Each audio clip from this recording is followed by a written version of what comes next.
encontra no fuso de Brasília, onde, salvo melhor juízo, são 23 horas e 2 minutos dessa sexta-feira, 27 de novembro de 2020. Eu tive que demorar para fazer o cálculo aqui, porque no fuso central da Europa, onde eu, Romulo Maia, me encontro, já é dia 28, sábado, e já são 3 horas da manhã, mais 2 minutos. Conversando aqui até agora com o Wendel Pinheiro, ele que é membro do Diretório Nacional do PDT, o partido fundado por Leonel Brizola. Como as pessoas estão vendo, nós temos na nossa analista veterano, muito bem informado, geopolítico, e Eduardo Jorge Vior, cientista político, conversa conosco diretamente de Buenos Aires. Aliás, o Wendel não chegou a comentar, mas ele estava prestando uma homenagem, Vior, a Maradona.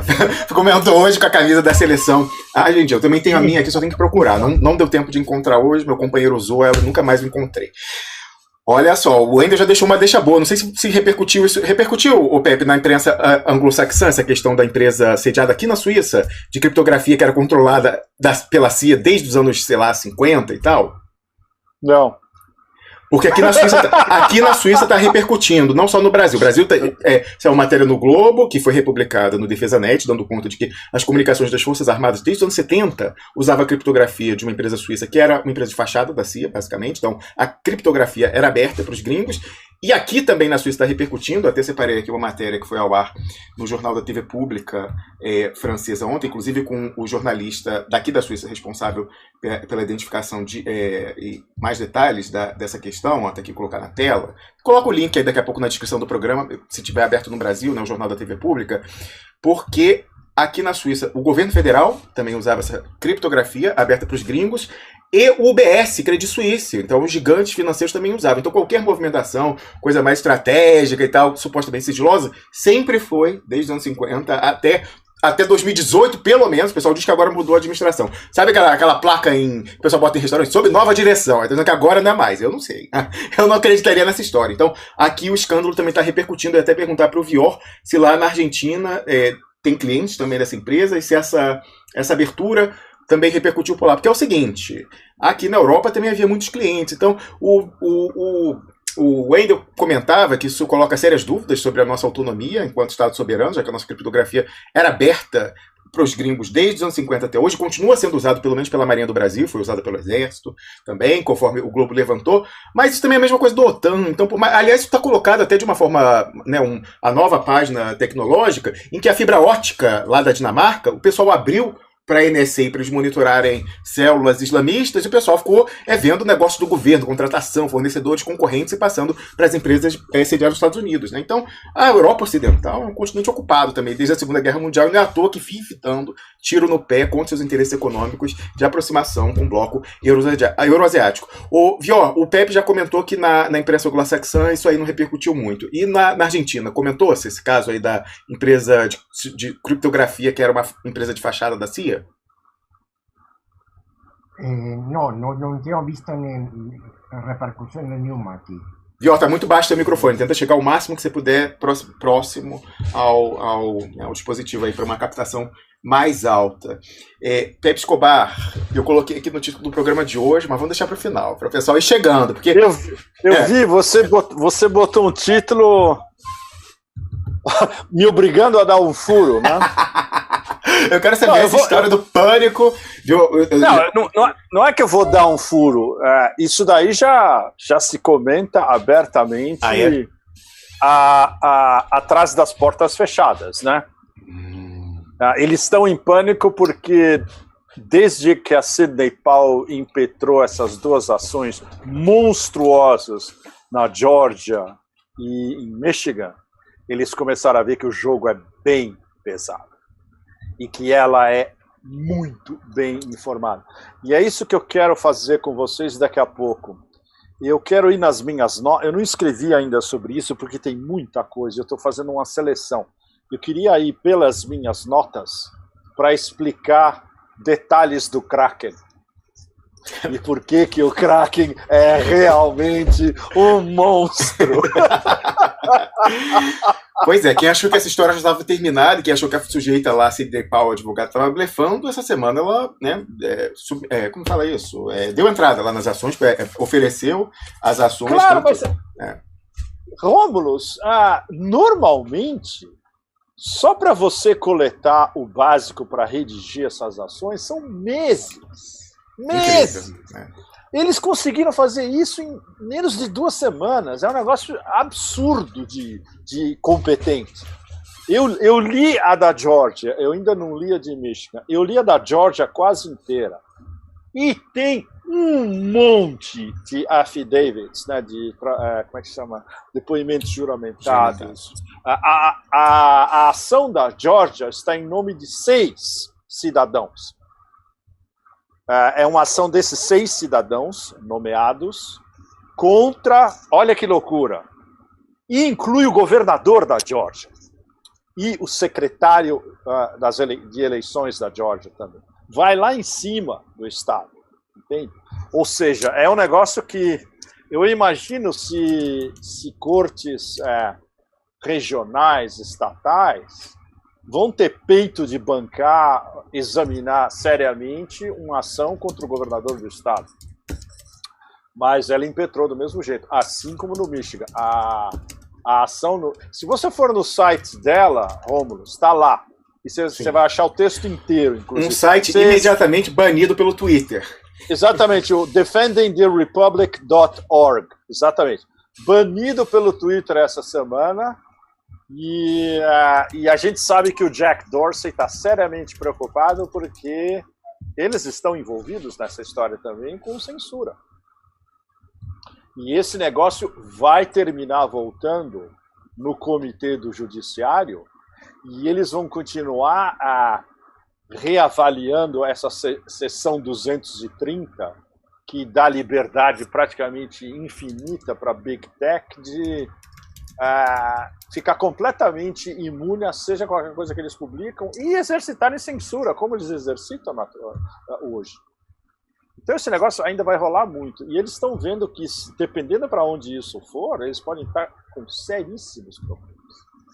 Então, olha só, os Bom, nossos universitários aqui que estão garantindo a nossa transmissão apesar dos ataques, mais uma vez essa noite, entre ontem e hoje, o pessoal fez num horário... Dessa vez foi um pouco mais cedo, era 1 da manhã daqui, então eram 5 da manhã em Brasília, foram 7 milhões de ataques só nesse horário, e no restante fica aí 5 milhões de ataques? Pois é, estão me falando o seguinte, por conta desses ataques, a qualidade do stream está ruim, no sentido de que está com uma desincronização de quase 10 segundos entre a imagem e o som. Eles recomendaram que eu pare e reinicie a transmissão. Então, eu farei isso nesse momento. Se cair, não deve cair. Então, você que está vendo no YouTube, no Facebook, deve voltar. No Twitter, deve gerar um novo link aí do Periscope. Mas eu vou fazer isso agora, ver se... Ecólogo de abertura ainda, Pepe e Vior, falando de questões assim... comezinhas, nada demais. Não falei nenhuma palavra que fosse um gatilho para uma censura ou nada, mas ainda no meu manual de abertura, como eu mostrarei aqui agora... Cadê?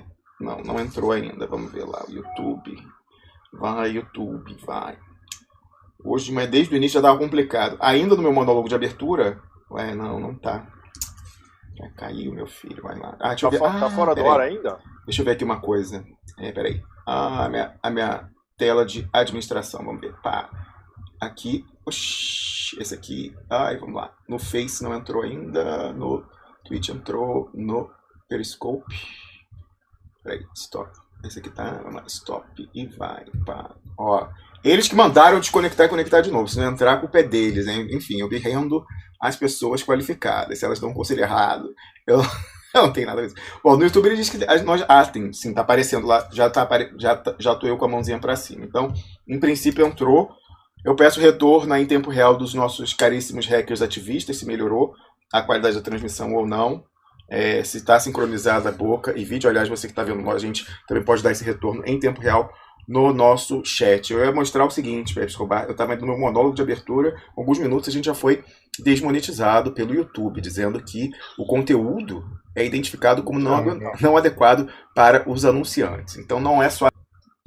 Bom, já vai chegar. Ok.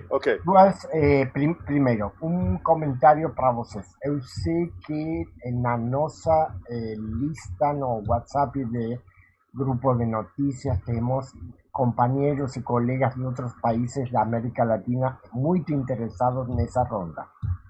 Ou seja, sei que não é fácil, mas se for possível, vocês poderiam falar um pouquinho mais devagar Sí, claro, clarísimo. Si fuera posible. Eso, me gustaría hablar en español, pero hablo español solamente cuando estoy en España. Y cuando estás borracho. Cuando estás borracho. Cuando estoy borracho. A pedra de Roseta é o álcool. Pepe, te vas a hablar español. Vos te vas a hablar español. Más tarde vamos a nos intercambiar un poco. Tengo duas perguntas. Você, Pepe, para nossos colegas e amigos, começou falando de todo o processo de apuração do fraude nos Estados Unidos. Quais poderiam ser as consequências políticas reais?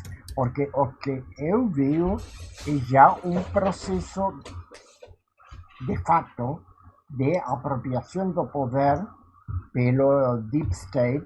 Sim. Não vejo que um processo no judiciário, com o tempo que isso demanda, as dificuldades que tem, todas as instâncias, poderia alterar essa decisão política. Mas bem, o que vejo é a possibilidade para o Trump de uma satisfação moral, de acabar em 2 anos falando, a gente viu, tivemos fraude, não? E isso seria uma boa carta para ele para 2024. Isso é o primeiro. O segundo, dentro de todos esses escândalos de espionagem nas redes, de manipulação das redes, o que rol joga esse vazamento de dados do Hospital Einstein de São Paulo? O que eu li hoje na Globo é vazamento de 16 milhões de dados de histórias clínicas, entre elas a história clínica do presidente Bolsonaro, a história clínica do ministro da Saúde. O que é isso? Essa aí eu mato telegraficamente, o Eduardo Jorge Vior. A gente está vivendo uma construção no Brasil, já de bastante tempo, da narrativa de que o ambiente digital virtual e as redes, em particular no Brasil, são terra de ninguém, muito insegura, aberta a hackers, interesses internacionais e tal. E essa história vem desde o Arara Hacker, o hacker de Taubaté, lá da história do Intercept e tal. Qual é o objetivo por trás disso? É aquela história de você criar o problema, criar a dificuldade para vender a facilidade, criar o caos, surgir com a solução de ordem. Aumentar o controle, para além de fato agora de direito, então visível, do GSI, dos militares, da internet, da comunicação no Brasil. Conseguiu uma comoção nacional, um convencimento de que estamos todos muito inseguros, nossos dados de saúde mais graves. Você vê o hack do Superior Tribunal de Justiça, lá os hackers conseguiram entrar e bloquearam, criptografaram os dados, cobraram alguma coisa, ou dizendo que só depois daria uma chave para poder reabrir e tal. Então, você vê instituições de Estado, Superior Tribunal de Justiça, um ambiente em que a elite da elite do Brasil se trata com seus dados ultra privados de saúde, ninguém está seguro no Brasil. É preciso fazer algo, porque a internet está muito insegura. Qual é a solução? Entregar tudo para os militares, Eduardo Jorge Vior. Não sei. Não seguro. Não, porque acho que também pode ser um aviso para toda a direita, e também para a direita bolsonarista. Nós temos você sob controle. Acho que esse vazamento tem origem nas próprias usinas de espionagem. Sim, que estão sob controle do general Heleno. O general Heleno controla a inteligência brasileira. Eu sei que o general Heleno controla a inteligência brasileira, eu sei. Sim, mas vazar a história clínica do presidente, vazar a história clínica do ministro da Saúde, um general de logística que eles mesmos, que os militares mesmos instalaram aí, acho que isso olha, fique atento ao que você vai fazer, que é uma advertência muito forte. Mas, Vior, mais forte do que... Eles têm desde o início o Bolsonaro sob total controle com facas no pescoço, e ele foi escolhido como cavalo para ele chegar ao poder justamente por isso. Mas um aviso mais dramático do que tentarem pendurar no clã Bolsonaro o assassinato da Marielle Franco não tem. E tentaram com tudo lá atrás, o que é uma farsa absoluta, né? Inclusive, depois, né, de uma forma atrasada, o próprio padrinho político da Marielle Franco, Marcelo Freixo, falou: não, eu acho que isso aí tá forçado demais, eu acho que o clã Bolsonaro não tem nada a ver com o assassinato da Marielle. Mas até hoje, quando o pessoal quer apertar, aí a investigação no Rio sai uma plantação e tal, olha aí, pode ser e tal. Trocaram de assassino, assim, uns furos narrativos enormes, mas ele está totalmente pendurado. Não haveria porquê. A mensagem de faca no pescoço do Bolsonaro não precisa ser publicizada. Isso aí resolve-se no quarto andar do Palácio do Planalto, onde estão Mourão, Heleno e o próprio Bolsonaro. Ele sabe que ele está totalmente pendurado com esses generais. Eles não precisam disso. Isso está mais início, se olhar o histórico de recente, do STJ foi hackeado, o TSE foi atacado por hackers em pleno dia de eleição. E depois, essa história, a criptografia do Brasil está toda vulnerável. Aí você olha, você que não está no governo, mas você que é um grande empresário, um grande financista, você que é o presidente da República, e se trata nós, até você está sujeito aos piratas da internet. O que faremos sobre isso diante desse quadro geral de insegurança? Se você olhar um contexto mais amplo do que vem sendo plantado, uma narrativa sendo consolidada, essa parece ser a mais provável, não eliminando de todo mais uma instância em que você vê como o Bolsonaro está pendurado e totalmente sendo operado pelos generais. Então, eu acho até que isso, o Piero, se estivesse hoje, certamente comentaria esse vazamento também. Eu acho que é por aí que vai, pelo menos o que está mais em linha com a nossa análise aqui. Algum comentário adicional sobre isso? A gente pode ir lá para a insegurança digital na matriz e como Silicon Valley opera para silenciar narrativas inconvenientes. Eduardo Jorge Veor.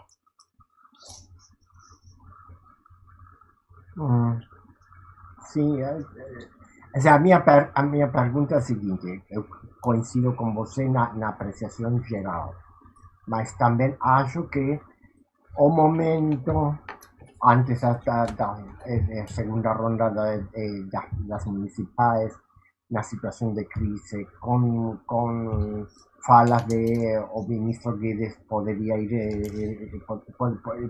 ser votado do governo.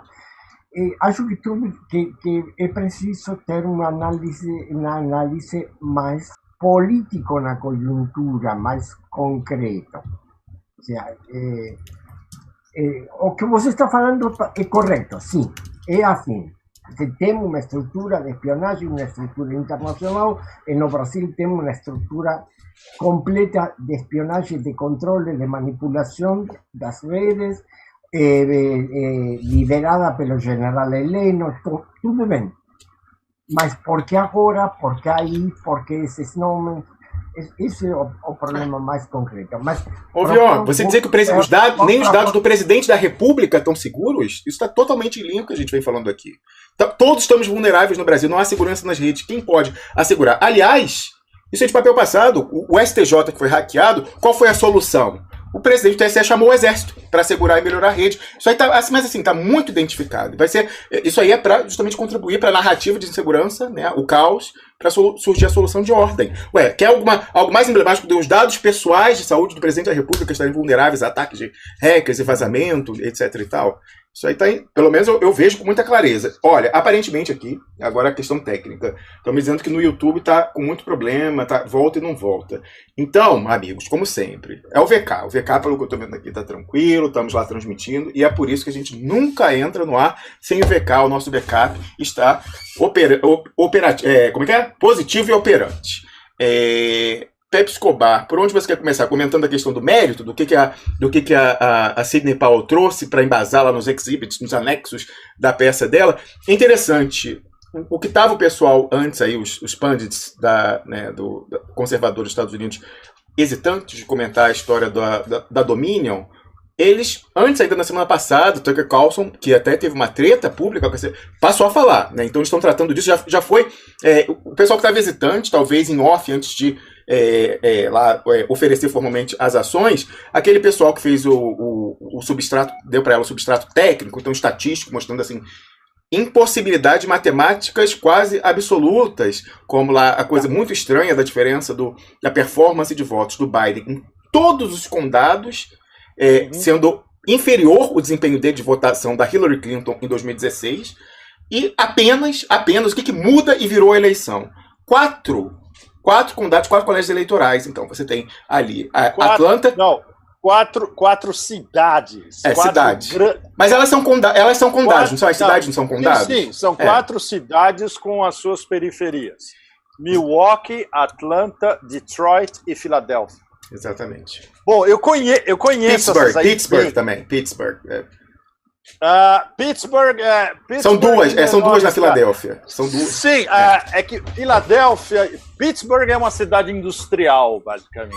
São duas na Pensilvânia, perdão. E Philly é uma cidade de classe média, serviços, bem mais liberal do que Pittsburgh, né? Então tem uma diferença enorme entre as duas. Eu conheço essas 4 bem, porque nas minhas viagens de carro pelos Estados Unidos, eu sempre vou nessas 4. E eu já cobri elas na campanha de 2004, eu tive nas 4. Na campanha de 2008, eu tive em 2 delas. E na campanha de 2012, Philly. Eu passei por Philly também. Então, é absoluto. Dá para entender perfeitamente a diferença entre essas 4 e o countryside em volta de todas elas. E foi justamente essas 4 onde teve essa avalanche de votos vindos literalmente do nada, das 2 da manhã às 6 da manhã do dia 4. Bom, eu queria ir pelas minhas notas. Vocês me interrompam quando vocês quiserem. Isso daqui ainda não está articulado. Eu peguei os dados principais do que a Sidney Powell falou nesses últimos dias, do que está na ação que ela impetrou na Geórgia, e discussões que eu tenho tido com os meus amigos, com as minhas fontes, com os banqueiros em Nova York, com a moçada onde a gente está sempre trocando informações, tá? Então, vocês podem me interromper quando vocês quiserem. Isso vale para Rômulus, para você, Vior, e para expressionautas que mandem recados no meio do caminho. E para nossos amigos latino-americanos, ok? Todos vocês. Eu gostaria de poder... Eu vou tentar falar o mais devagar possível, tá? Bom, o que a Sidney Powell falou, coisas muito importantes.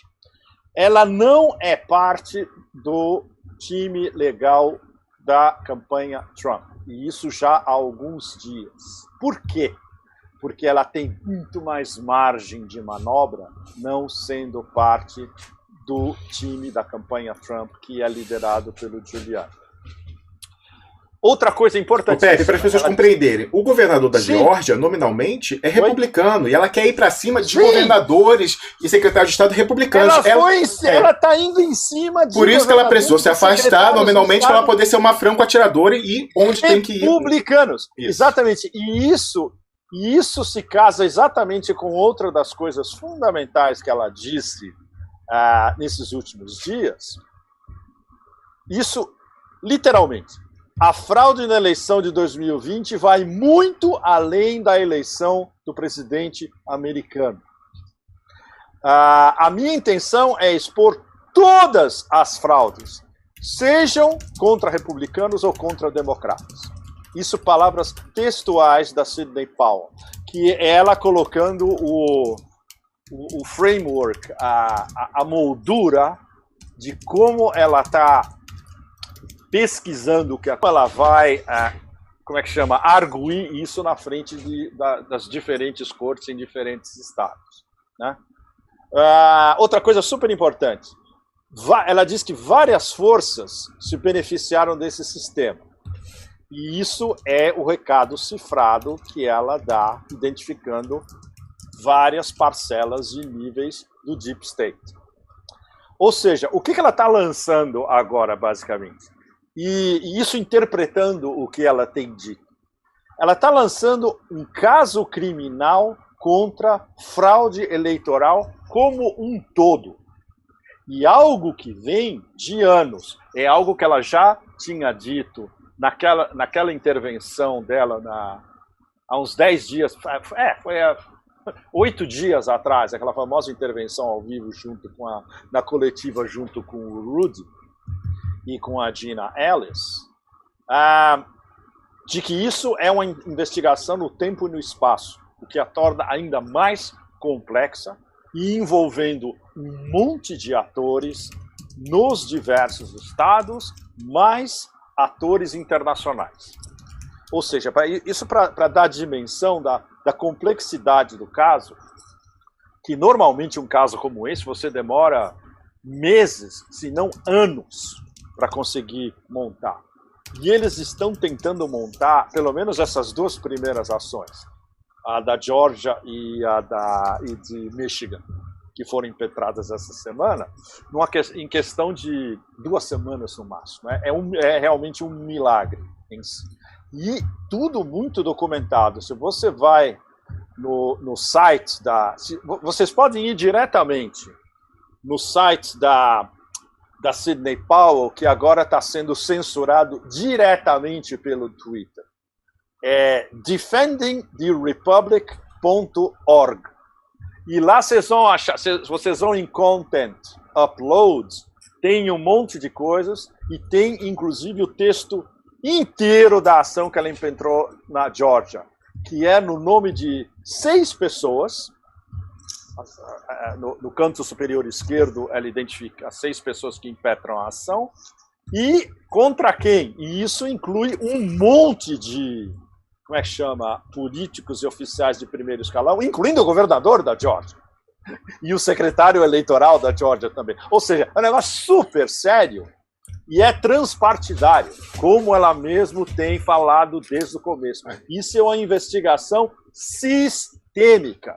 Por isso que ela é tão importante e por isso que, finalmente, alguns setores desse conglomerado, liderança do Partido Democrata, Deep State, Big Tech, Wall Street, etc., essa semana começaram a acordar e viram que o buraco é muito mais fundo.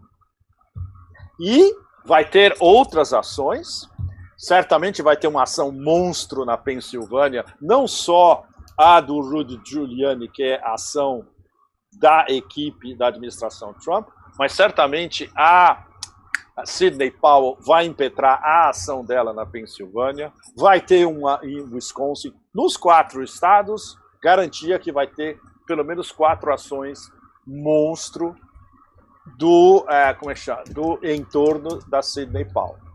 Bom, aí, diga, Pior, fala. Se ela não trabalha por conta da campanha Trump, por conta Sim. de que trabalha. Uma investigação completamente independente. Mas quem vai sustentar isso? É muito caro. Eu sei, por isso que ela tem uma campanha de fundos no site dela. Essa campanha está sendo basicamente financiada por doações. O que é muito legal do ponto de vista da transparência. Certamente está tendo doadores invisíveis por trás, que até agora a gente não sabe quem é. Eu acho que dando alguns dias e semanas nós vamos descobrir muitas dessas fontes, por enquanto invisíveis.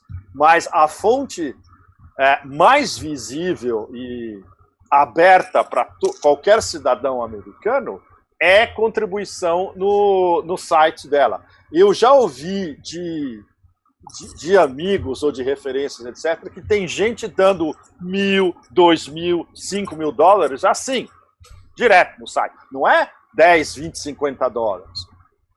São cidadãos doando milhares de dólares para essa campanha continuar indo para frente. É um negócio, é um movimento de sociedade civil. É muito, muito, muito interessante. Olha só, por falar em movimento de sociedade civil, né, a gente sempre vê as dificuldades de contra o sistema. Então, que coisa incrível. Assim, isso me frustra bastante. Por quê? Eu estou aqui, né, desde aquela hora, interrompendo, falando o seguinte. Tá com problema? Ou você tá tentando ver no YouTube e não tá conseguindo? Estamos travados lá no YouTube, mas o chat está aberto e o pessoal tá aqui reclamando. Ai, não tô vendo, ai, não sei o que, não consigo e tal.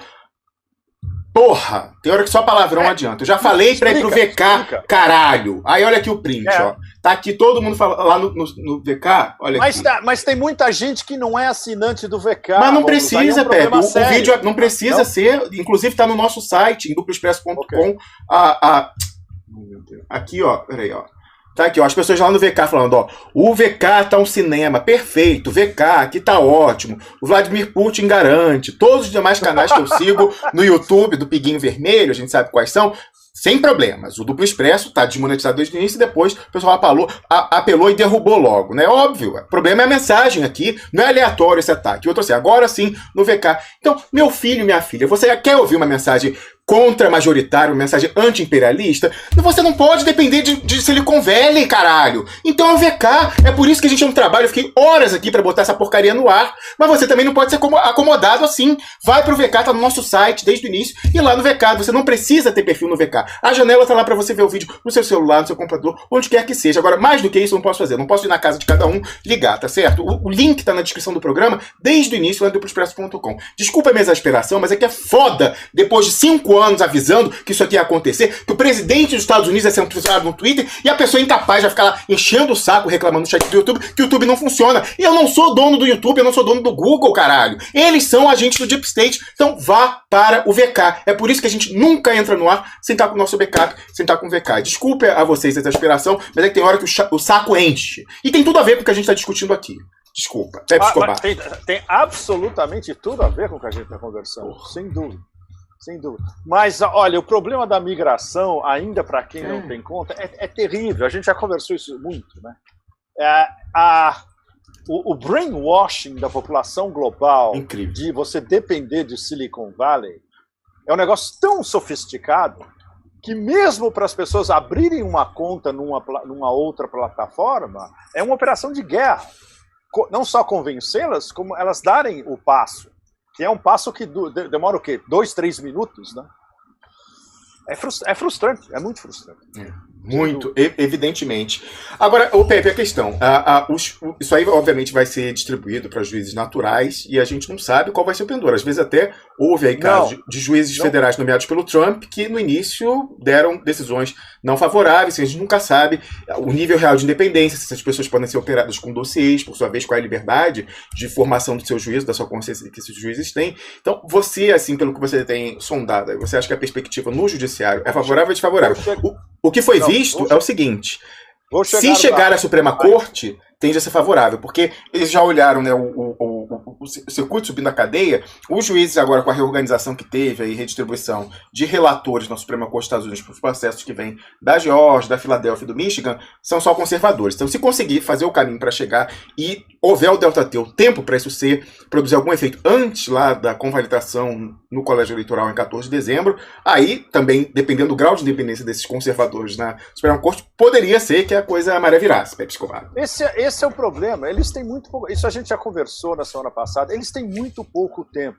Tudo isso que está acontecendo precisa ter um caminho já nas cortes dos diversos estados em andamento e a ponto de ter algum tipo de julgamento antes do dia 14 de dezembro. É amanhã, 14 de dezembro. É um pouco mais de 2 semanas. É muito pouco tempo. O mais provável é que isso vai se arrastar durante meses, mesmo que o colégio eleitoral, no dia 14 de dezembro, escolha os seus eleitores de cada estado. E aí, para você deslegitimar uma eleição que foi votada pelos membros do colégio eleitoral, é praticamente impossível. Mas o que pode acontecer a longo prazo é as ações continuam rodando. E você imagina, daqui a 6 meses, 8 meses, 10 meses, 1 ano, tem um julgamento em um dos estados dizendo houve fraude generalizada e sistêmica mesmo.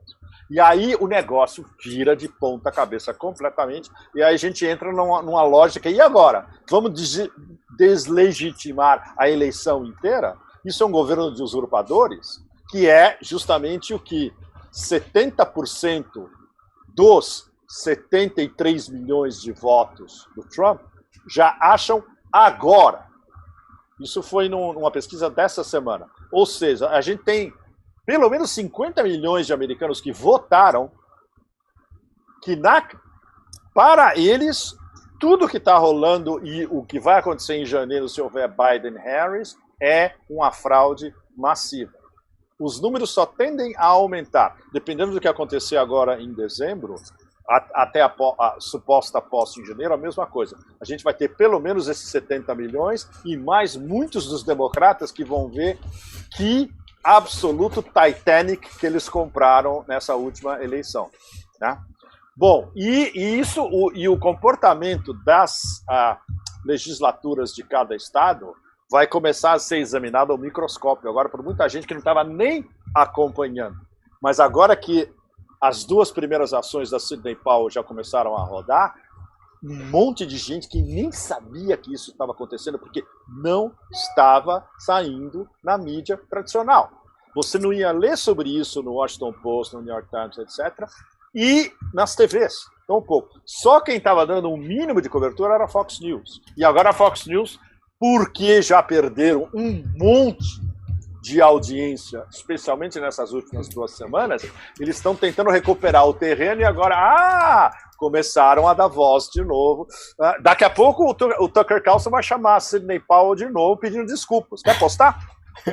Vai rolar isso. Bom, e aquela questão que você antecipou aqui, de que o problema era a sucessão família, agora foi publicado, viu? O Donald Trump comentar ontem, ele retweetou a matéria de um veículo afinado com ele, falando dessa debate da Fox News. Aí ele comentou, vai cair muito mais ainda, eles não viram nada. E aí quando você entrava lá, falava que o problema é que o Murdoch pai teria entregado para o filho que seria liberal. Mas eu contei para vocês na semana passada é quase tão bom quanto um episódio da Succession, a série. A briga interna do clã Murdoch. Exatamente.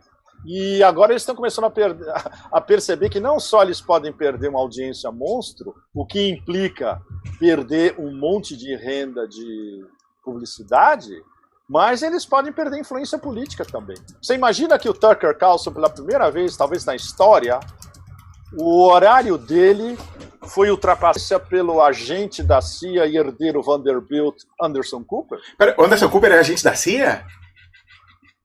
Porra, Romulus, isso todo mundo... Eu não sabia disso. Ok, bom. Eu cruzava com esse babaca, ele ia num gym na Lafayette Street. E quando eu ia para Nova York, eu às vezes ficava num loft na Lafayette Street com um amigo meu. Eu cruzava com ele na rua, ele voltando do gym todo, Ui, essa bicha louca é um agente da CIA. O pessoal vai falar que você é homofóbico, hein, Escobar? Cuidado, estamos em tempos de... Não, imagina, eu tenho amigos gays há décadas. De jeito nenhum. Inclusive começando por mim. Pois é. O Bicha Louca foi como é que chama? Foi uma memória involuntária do meu melhor amigo em São Paulo, que era uma bicha louca. E ele sempre se referia a si próprio como uma bichona.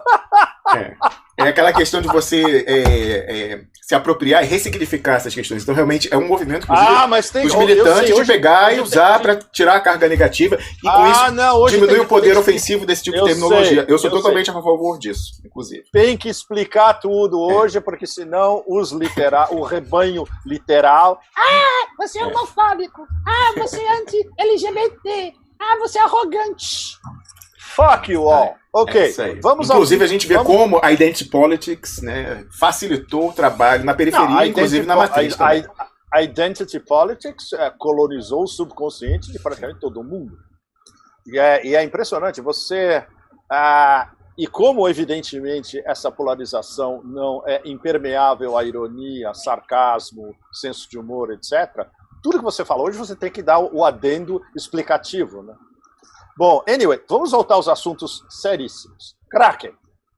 Então, vamos fazer uma pequena... Para quem não entendeu a referência, é aquele filme lá do... Como é que era o nome do original, daquela franquia lá? O filme original chamava-se Clash de Titãs. Clash of Titans, o choque dos titãs, o conflito briga de titãs, eu acho que é em Brasil, que era um filme do Reino Unido, lá dos anos 80, que tem a Meg Smith e tal, 90, e que teve um remake recente, nos anos 2000, inclusive uma sequência o pessoal fez, em que ficou famosa essa frase, quando os deuses lá no Olimpo, para punir a humanidade, soltem o Kraken, um monstro mitológico ali, um povo com esteroides. O nosso amigo Kraken é um monstro marinho. Ele é uma espécie de um polvo gigante. Sensacional. Faz parte de uma lenda norueguesa. Ah, é? Não é grega? Não, my Olha dear. só. O Kraken, da maneira que ele está sendo utilizado, inclusive utilizado pela Sidney Powell, é uma lenda norueguesa. Olha só. O interessante é que a Noruega também faz parte da OTAN. E o secretário-geral da OTAN, no momento, é aquele camarãozinho pequenininho norueguês, o Stoltenberg. Então, essa ligação paralela, Kraken, monstro e Noruega, isso é super interessante também.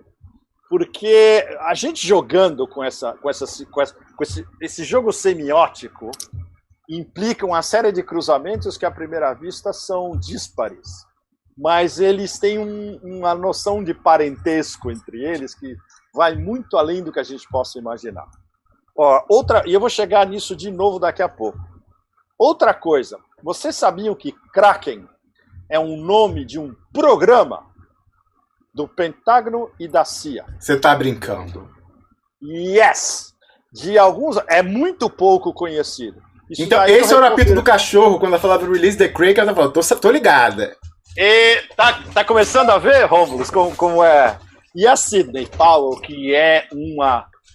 Bom, se eu falar macaca velha, vão de novo falar, ele é homofóbico e ele é misógino. Bom, então, mas como a Sidney Powell é uma mulher extremamente sutil e especialista em mandar recados cruzados, superpostos, apitinho de cachorro, chamar lobo no deserto, etc. e tal, por que ela falou Release the Kraken? Porque ela sabia que o pessoal que está do outro lado ia entender perfeitamente a mensagem. É um programa do Pentágono e da CIA, já de alguns anos, eu não lembro quando ele foi criado, mas se não me engano, acho que nos primeiros anos 2000. Para coletar informação dos inimigos do Pentágono, da CIA e da OTAN, hacking computadores e telefones. Esse programa tem tem várias formas de malware incluídos no programa que são distribuídos por, redes digitais. E ele foi usado, isso é que é o mais maluco. Eu conversei com isso com alguns dos meus moles em Bruxelas.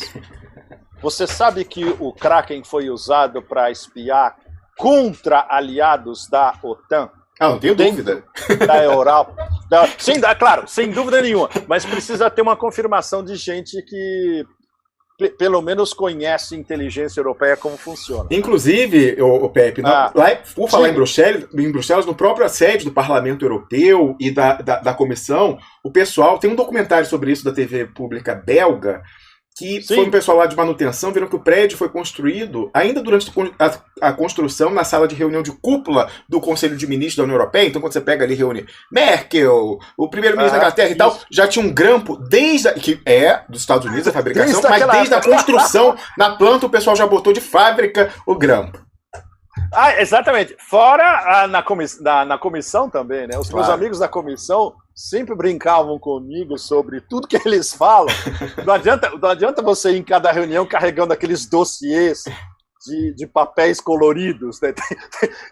É um monte de papel com uma corzinha diferente para cada língua. Para que a gente tem que carregar isso? Tudo que a gente está falando está sendo espionado mesmo? É besteira, né? Bom, anyway.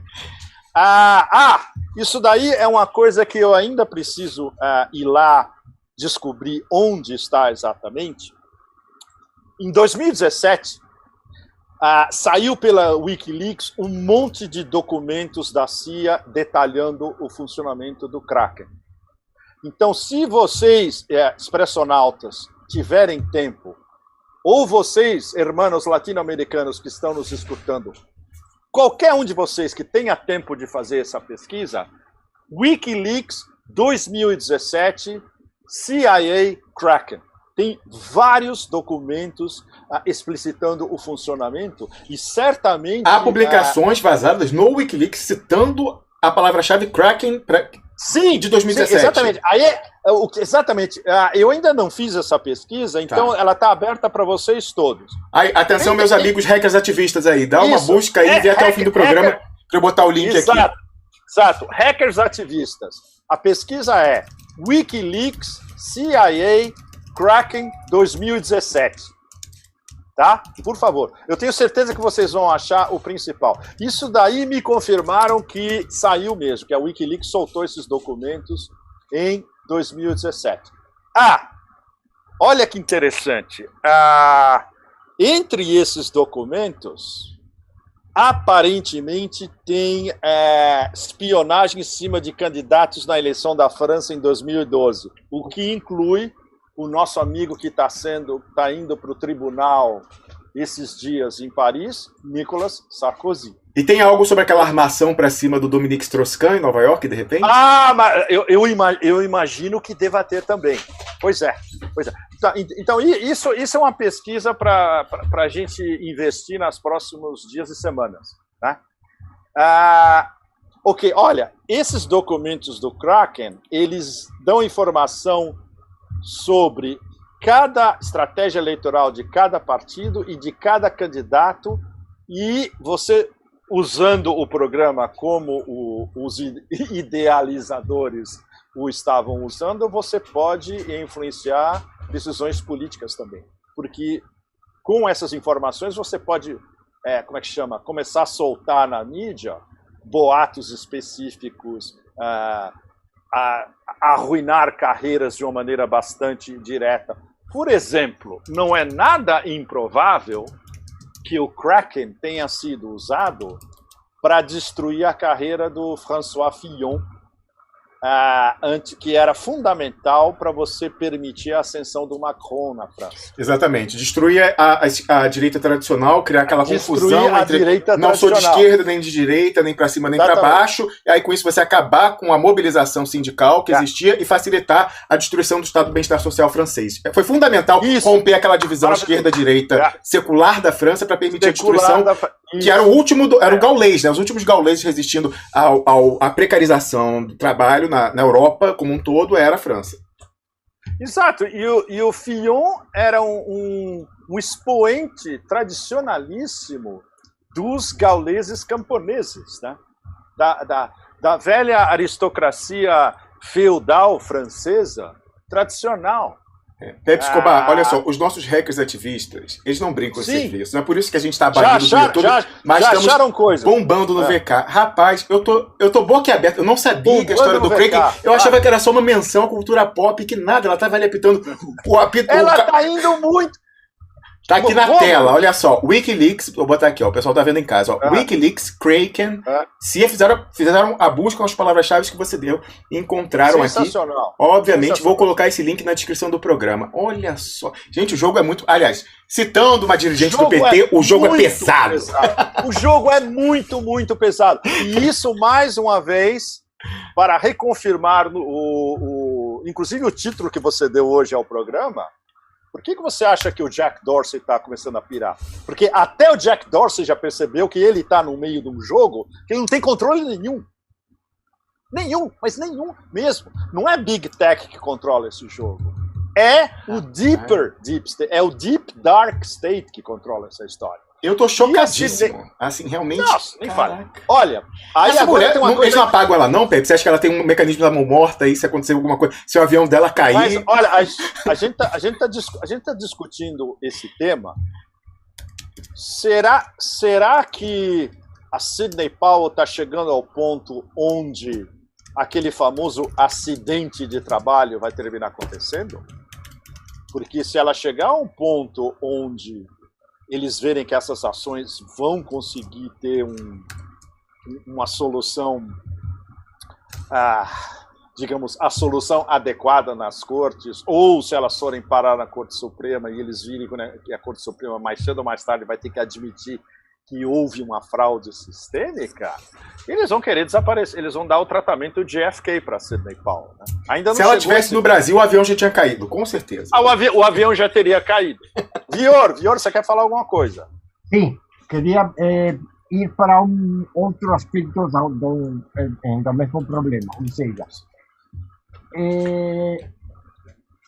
essa movimentação que a Sidney Powell está começando agora, se puder se articular com setores ideologicamente não tão reacionários como os que normalmente têm apoiado o Trump, poderia dar para um movimento democrático de reforma eleitoral, reforma do sistema eleitoral dos Estados Unidos. Bom, por que então ela colocou essa argumentação absurda de a empresa venezuelana, os Excelente venezuelanos, porque com isso ela fecha as possibilidades de aliança para os setores mais democráticos. Corretíssimo, Vior. Nossa, e isso é uma coisa que eu tenho pensado sem parar há dias. Por que ela me vai colocar Hugo Chávez no meio dessa história? Tudo bem que o software da Smartmatic vem de 2 venezuelanos. Ok, isso é um fato. E foi usado em várias eleições da Venezuela. Foi usado. Exatamente. Mas ela não tem nenhuma prova de que isso foi encomendado pelo Hugo Chávez para trocar isso. Isso é um completo absurdo. Ou seja, a única explicação plausível para ela colocar não só Hugo Chávez e Venezuela, mas também Irã e China e Cuba, no meio da argumentação. Exatamente. Cuba diminuiu um pouco. Ela centrou mais em Irã e China nos últimos dias. Eu acho que é uma mensagem também de apitinho de cachorro para a base trumpista. Também. Para ela conseguir, ela manter a base trumpista junto. Ou seja, a sua análise é absolutamente correta, porque isso impede qualquer tipo de um movimento pandemocrático americano e transpartidário, e incluindo a políticos ou gente que nem votou. Não se esqueça, os 35% da população americana que não votaram e que estão acompanhando tudo isso que está acontecendo, absolutamente perplexos. Né? Mas tem uma questão utilitária também, que ela está fazendo uma guerrilha comunicacional. Ela está contra todo o establishment, as velhas mídias e as novas, que é o seguinte: ela está usando em favor dela a propaganda do Deep State de décadas. Então ela usa toda... Há um consenso bipartidário nos Estados Unidos que eleições da Venezuela são fraudadas. É assim, fala, papá batendo isso antes. Ela fala, olha, mas o software que usa lá é o software que usa aqui. Então por que lá é fraudável e aqui não seria? Porque queriam todo o tempo tentar que ela e Trump estão indo contra as instituições. Como assim? Não há que se questionar a tecnologia e tal, não sei o que. Mas é o mesmo. Se vocês lá falam que há 20 anos a eleição é fraudada, por que aqui não há que se questionar e tal? Então ela está usando a propaganda consolidada em favor de uma causa numa guerrilha comunicacional. Exatamente. Acertou em cima. Bom, tem mais. Eu vou chegar no Smartmatic se bem que a gente pode falar do Smartmatic agora, exatamente, esse software eleitoral Smartmatic está mais do que provado que ele foi desenvolvido na Venezuela. Mas, desde o começo, e isso vários especialistas já depuseram, e a segurança do sistema e a funcionalidade é um negócio, é queijo suíço absoluto. E eles permitem que os administradores do sistema são capazes de passar por cima do sistema de segurança desse software. E aí, desde a invenção e desde a venda, etc., o fato de que ele começou a ser vendido para outros países, etc. e tal, veio uma corrente de, como os americanos defendem, né, licenciamentos opacos, ou seja, tipo de deals embaixo do pano de troca de dinheiro, escusa, bancarrotas, como é que chama? Mergers corporativos, aquisições, etc. e tal. E é por causa disso que o Smartmatic foi parar nas máquinas, como as máquinas da Dominion, ou máquinas dessa outra companhia SCYTL, usadas nos Estados Unidos. Então, entre esses privilégios, digamos, entre aspas, que os administradores desse software podem usufruir, eles podem, como é que chama, tirar votos continuamente de um candidato para outro, fazer aquele fliperama de votos. Eles podem pegar batches é como é que chama? Blocos. Eles podem pegar blocos de votos para, entre aspas, adjudicar votos que o administrador escolhe para onde vai essa adjudicação de votos, e eles podem gerar também votos nulos ou em branco. Mas, especialmente em branco, muito mais do que nulos. Interessa mais votos em branco, que depois podem ser preenchidos, por exemplo, como várias instâncias que foram capturadas por telefones portáteis, se não me engano, especialmente na Pensilvânia e alguns em Wisconsin, dos caras nas mesinhas, dentro dos centros eleitorais, preenchendo votos. Esses eram votos em brancos que vieram das maquinetas também. Bom, aí tem uma ligação do Kraken muito interessante, usada pela CIA com, vocês já devem saber, o Hammer. O software Hammer. O supercomputador, né? O supercomputador da CIA.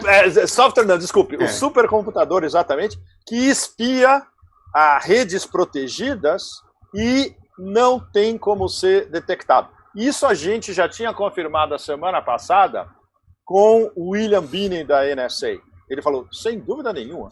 E a NSA usa o Hammer, desde que ele foi inventado, justamente por isso.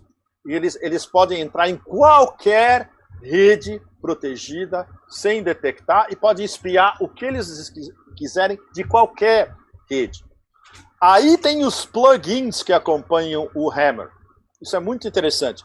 Tem um que chama Anger Management, maravilhoso. O nome do plugin chama Anger Management, ou seja, administração da raiva. O administração da raiva, ele é especializado em infiltrar Android. Ou seja, todos vocês que têm telefone Android, na hora que vocês estiverem falando, pode ter certeza que do outro lado vai ter alguém usando a administração da raiva para ver o que vocês estão fazendo. Olha, então a melhor coisa para Huawei e Xiaomi foi eles terem banido de usar o Android, terem que desenvolver o sistema operacional próprio. Exatamente. Eles não podem mais entrar em Huawei, telefones da Huawei. Exatamente. Essa porra de administração da raiva, ele não penetra no Harmony Operating System, né, da Huawei. Sensacional. Bom, tem mais um outro que é sensacional. Esse é meu favorito. Chama Wild Turkey. Em tempos de Thanksgiving, né, de ação de graças, o peru selvagem.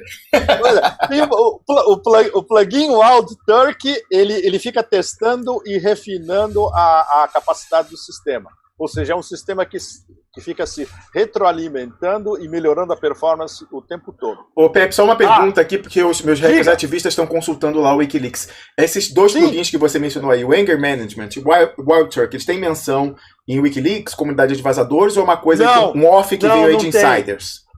Exatamente. Veio de insights e de pessoal de inteligência. E você dizendo que não tinha furo hoje? Caraca, cara, essa história do Kraken... Atenção, você que está nos assistindo, lá em duploexpresso.com, na postagem do programa de hoje, tem a janela do YouTube, que não está funcionando, mas embaixo a gente não entrou sem que tivesse aqui a janela do VK. Então basta ir duploexpresso.com, a primeira postagem do programa de hoje, estamos lá transmitindo, está vendo aqui o Pepe, e embaixo eu coloquei já o link, um hiperlink, Kraken no Wikileaks. E aí você abrindo, você vai para a página que foi garimpada aqui pelos nossos hackers ativistas, seguindo as instruções de Pepe Escobar, falando desse programa de software e provando que a Sidney Powell estava mandando um recado para o pessoal. Se vai produzir os efeitos de reversão, aí já são outros 500. Bom, é um furo... Na minha cabeça não é um furo porque eu não escrevi ainda. Isso aí são as minhas notas. Eu estou coletando esse material há uma semana. Aí eu estou juntando o quebra-cabeça, aí a semana que vem...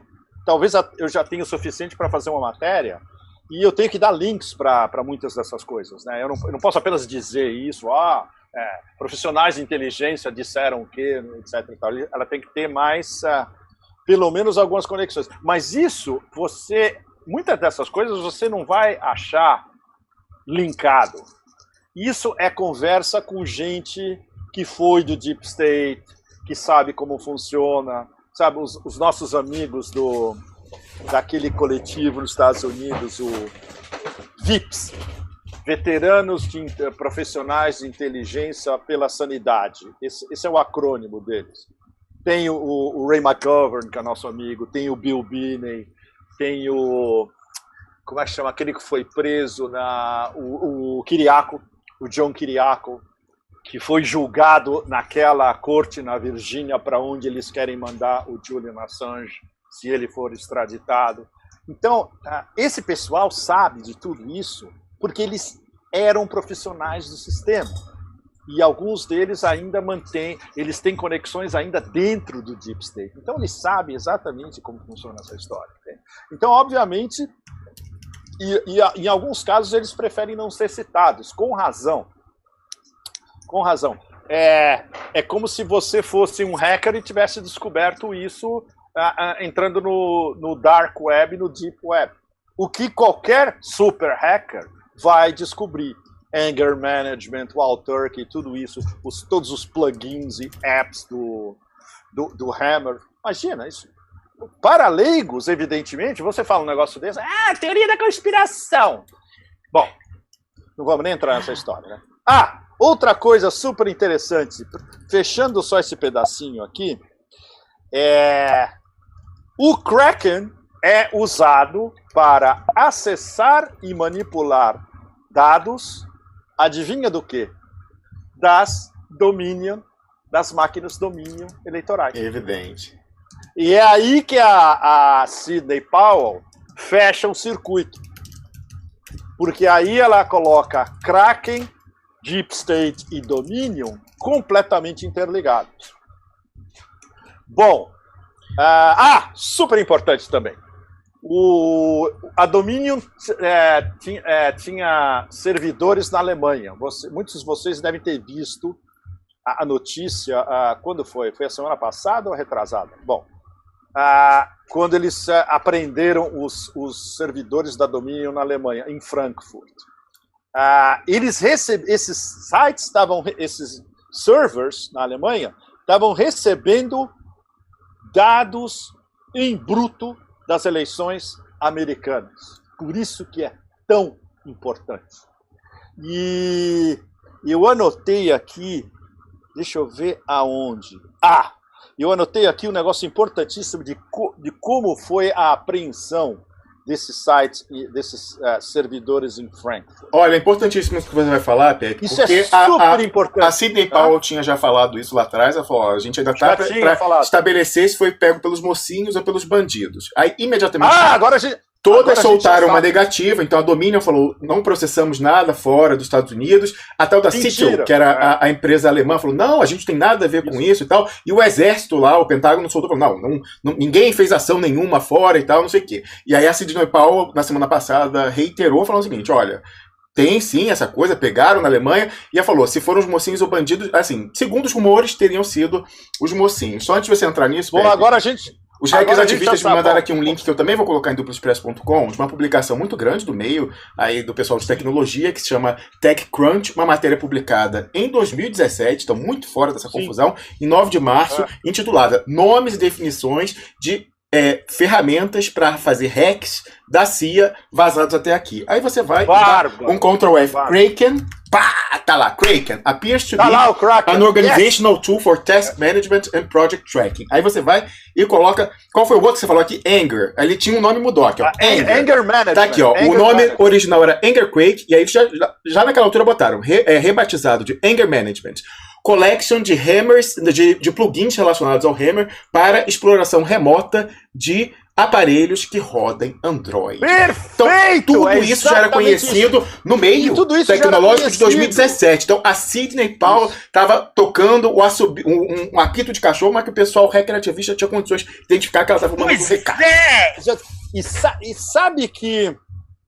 Claro, isso é um negócio que a gente ainda não consegue provar no momento.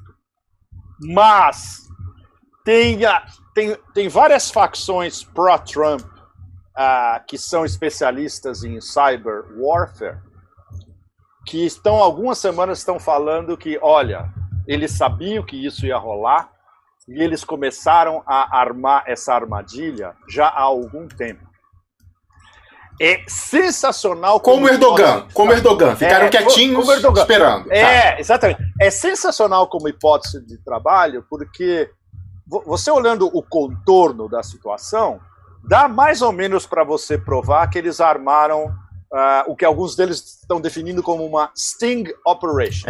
Ou seja, um flagrante armado. Um flagrante armado. Eles sabiam que o Deep State ia usar todo esse aparato cibernético para roubar a eleição de 2020, porque basicamente, isso, como disse a Sidney Powell, inclusive no começo da nossa conversa, que eu fiz questão de frisar como uma das principais coisas que ela falou ultimamente, isso vai além dos democratas e dos republicanos. E isso basicamente é uma operação do Deep State. O Deep State roubou a eleição para o candidato que eles querem a partir de janeiro. Isso é o principal. Ou seja, isso vai muito além de Biden e Harris, que são dois figurinhas de ventríloco ali na frente. Não só isso, Pepe. Algo que é contraditório que os analistas estão olhando é o seguinte. Bom, como é que pode... Só o Trump teve essa debacle e os republicanos aumentaram a participação na Câmara Baixa, na Câmara de Representantes, na Câmara dos Deputados e mantiveram o controle do Senado. Vão manter o Senado Então, o establishment republicano concorreu à reeleição. No mínimo, não podemos dizer que estava acertado com o Deep State, mas no mínimo não incomodava. A única pessoa que foi tirada ali, cirurgicamente, foi o Donald Trump. Mas é claro, porque, como a gente sabe, desde a posse dele em janeiro de 2017, ele era o outsider que começou a virar as políticas do Deep State de ponta cabeça, da maneira completamente demente dele, sem dúvida nenhuma, sem metodologia, narcisista, sem olhar para frente, sem pensar em conselho. Ok, a gente já sabe de tudo isso, mas o fato é que, na prática, o que o Deep State queria fazer nesses últimos 4 anos não rolou. Não só isso, Pepe. Nosso amigo Andrew Kuribico. Contra a Síria e contra a Rússia, especialmente. Contra a Síria e contra a Rússia, especialmente, e contra o Irã também, que a maioria absoluta do Deep State é a favor de pelo menos um ataque militar, não uma guerra, mas um ataque militar. Aí queria perguntar, Pepe. Aí queria perguntar para ir para frente, porque estou olhando para a hora. Vamos ficar com 40 minutos agora. Sim, me dá mais 20 minutos para eu acabar o Kraken, e aí eu passo para você. Tá? Olha só, vamos acabar o Kraken. Coloca a pergunta. Sim. Qual é a possibilidade de um ataque contra o Irã? É um ataque imediato contra o Irã? Zero. Você viu o que aconteceu algumas horas atrás? Eles assassinaram o principal físico nuclear iraniano, que é o pai dos mísseis iranianos, na verdade. Ele não é o pai da bomba nuclear iraniana, como os sionistas de plantão eterno estão jogando pela mídia do mundo inteiro. Isso é uma palhaçada absoluta. Ele é um oficial super bem graduado das guardas revolucionárias e ele é o pai dos mísseis iranianos de longo alcance. Ele é o idealizador principal dos mísseis iranianos de longo alcance. E, evidentemente, isso é uma operação Mossad e companhia. Claro. Foi no Irã o assassinato, Pepe? Foi no Irã? Foi assassinado. No Irã, no território iraniano? Não, foi assassinado num bairro de Teherã. Não é no Irã, num bairro de Teherã. Um bairro popular de Teherã. Se vocês forem agora na mídia iraniana, antes de eu falar com vocês, já era a matéria principal da Press TV, por exemplo. Certo. E já tinha a declaração do Zarif. Eu procuro entrar para a Press TV. Você consegue entrar na Press TV, Vior? Não? Hoje não. Outra vez sim. Hoje não. Tá, olha. Se você for na Al Jazeera em inglês, era a matéria principal da Al Jazeera em inglês há 1 hora atrás também. Sim. Ou seja, já está rodando e com o tweet do Zarif, basicamente dizendo que foi uma operação israelense. Todo mundo sabe que foi uma operação de Israel. Coibono. Evidente. Porra. Ô, Pepe, voltando para a questão que você estava falando. Isso é super sério e vai ter uma repercussão que a gente ainda não pode, porque isso pegou também um oficial de altíssima patente dos guardas revolucionários. E isso eles tomam na pele. Para eles é pessoal. Não é, por exemplo, um ayatollah do Conselho dos Guardiães, não é alguém do Ministério das Relações Exteriores, é no cerne do sistema, né? Claro. E para responder a pergunta do Vior antecipadamente em uma palavra, não vai ter ataque contra o Irã, porque o Pentágono sabe que é um suicídio. É isso.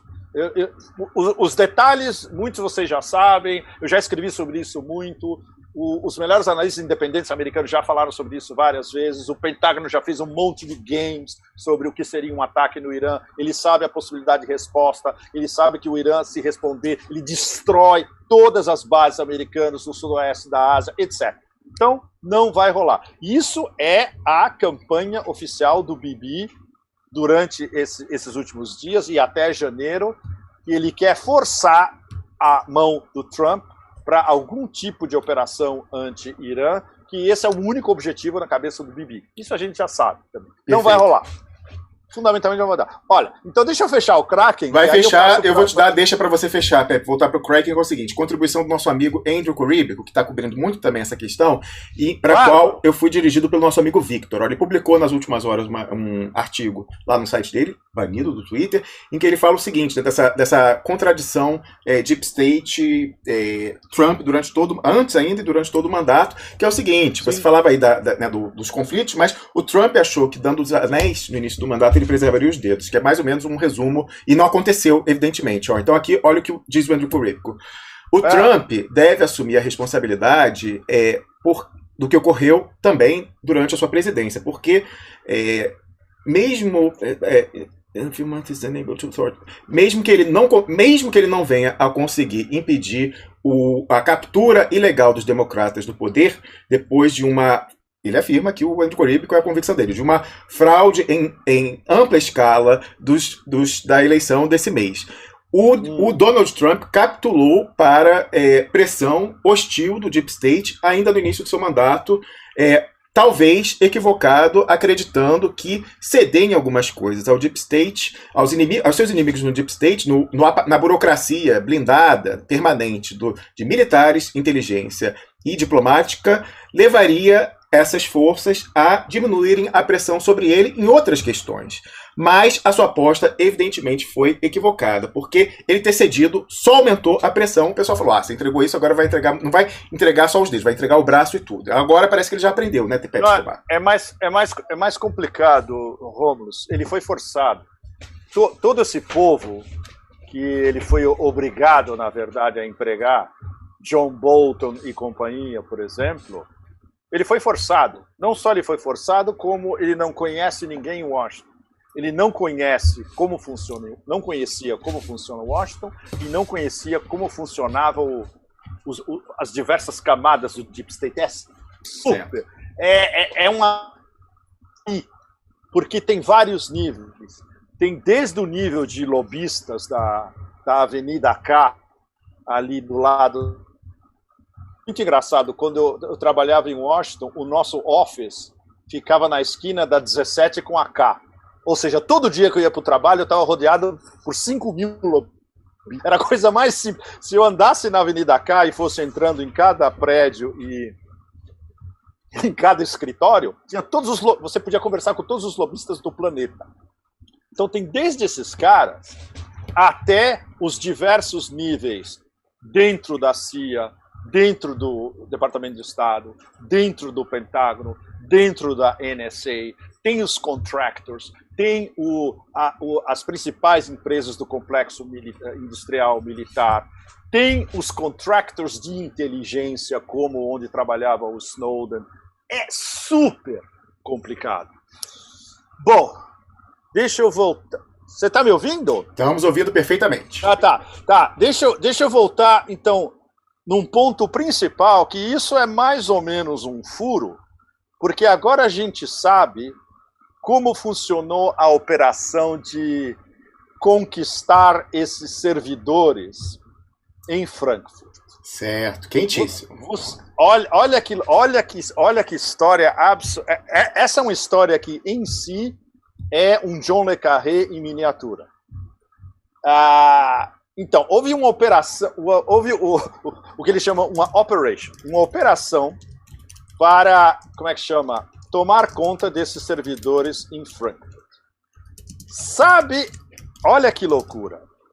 Sabe onde estavam esses servidores? Na estação da CIA em Frankfurt. Olha que loucura. Isso eu tive de uma fonte muito boa que me disse textualmente: os servidores pertenciam ao Field Office, ou seja, o escritório, a estação da CIA em Frankfurt. Então houve uma ordem que veio de Washington para capturar esses servidores. Tem também um consulado do State Department em Frankfurt também, que certamente a CIA, eles trabalham... Qualquer um que assistiu Burn, a série Burn Conspiracy sabe que esses consulados americanos trabalham, ou seja, eles são filiais da CIA dentro dessas grandes cidades, né? Claro. Olha que loucura. Essa operação foi conduzida por uma Special Ops. Veja bem, foi um comando de forças especiais subordinado ao presidente da República. Eles me deram, inclusive, a notificação 9 de 11 de 2020. Ou seja, teve uma notificação que veio da presidência da República, do Trump, para lançar essa operação para capturar os servidores em Frankfurt que estavam sob supervisão, entre aspas, da CIA. E olha o mais importante de tudo. Peraí, tem uma demarcha administrativa do Trump, então uma iniciativa para sim, anterior, sim. Já deixando engatilhado essa ação. Sim, exatamente. Deixando engatilhado essa ação, e ele sabia que ele tinha que passar por cima do Deep State. O único jeito dele passar por cima do Deep State era uma ordem dele, uma força especial subordinada à Casa Branca, no fundo, ao presidente da República, para ir pegar esses servidores numa estação da CIA em Frankfurt. Ou seja, é um negócio que, em nível de inteligência e de operação especial, é lá em cima, no topo do topo mesmo. E olha o X da questão, que para mim esclarece a história inteira. O pessoal pergunta, qual é a fonte dessa informação? Se há insiders? Não identificar a pessoa, só assim, insiders ou alguém que licou, alguma coisa assim. Gente que era do Deep State e que tem... Eu não posso falar, são os meus amigos. Claro. Era do Deep State e que tem amigos e fontes e amigos próximos que ainda estão dentro do Deep State. E são fontes que nunca passaram uma bola furada para você. É claro que não. Esses caras eu acredito. Certo. A gente divide... Ok, alguns deles escrevem para os mesmos órgãos que eu, como na Consórcio News, por exemplo. Ou seja, são 150%, 200% confiáveis. Eu não posso dar nomes. Claro, razões óbvias. E mesmo quando eu publicar, eu não vou dar nomes. Claro. De jeito nenhum. Evidente. Como, por exemplo, essa história da capacidade desse software de penetrar qualquer rede privada, quando eu escrevi sobre isso, eu não dei o nome do Bill Binney, porque ele disse, não, por favor, no names. Eu posso falar em português porque é no Brasil, é diferente, entende? Mas eu não posso publicar isso em inglês num órgão internacional como o Asia Times, de jeito nenhum. Isso pode me vir uma cacetada na cabeça pesada por causa disso. E em cima dele, especialmente, não porque eu publiquei, né? Bom, anyway, Gina Haspel, diretora da CIA, Madame Tortura, e o diretor do FBI não foram informados dessa operação especial. Então, se é um furo que a gente está dando hoje aqui, a minha manchete é essa. E isso é uma bomba. Isso é uma bomba nuclear. A presidência da República lançou uma operação especial, passando por cima da CIA, do FBI, para recuperar os servidores de uma empresa de software que trabalha dentro dos Estados Unidos, de uma estação da CIA em Frankfurt. É cenário John Le Carré total. É bomba. A data da operação, a data Quando tem A ordem é do dia 9. Isso aconteceu na semana passada? Não, na semana retrasada. Dia 9 é o próprio dia da votação. Não, dia 9 foi o dia da notificação. Ou seja, a presidência... não, perdão, foi dia 3 a votação. Eu confundi aqui. A votação foi dia 3. Certo. A presidência da República emitiu essa notificação no dia 9 e a operação, acho que foi no 10 ou 11. Foi na semana retrasada. Eu lembro que foi na semana retrasada porque a Sidney Powell já estava falando sobre isso na semana retrasada, não nessa última semana. Tá? Bom, olha que loucura. A operação se desenvolveu com US Law Enforcement President, ou seja, então, tinha agentes legais americanos no local que tomaram a custódia dessa evidência, ou seja, dos servers. Ou seja, no fundo, o que eles nos disseram e a informação que a Sidney Powell tem também, os good guys capturaram o server da Dominion. Sabe por quê? Os servers agora estão no Departamento de Justiça.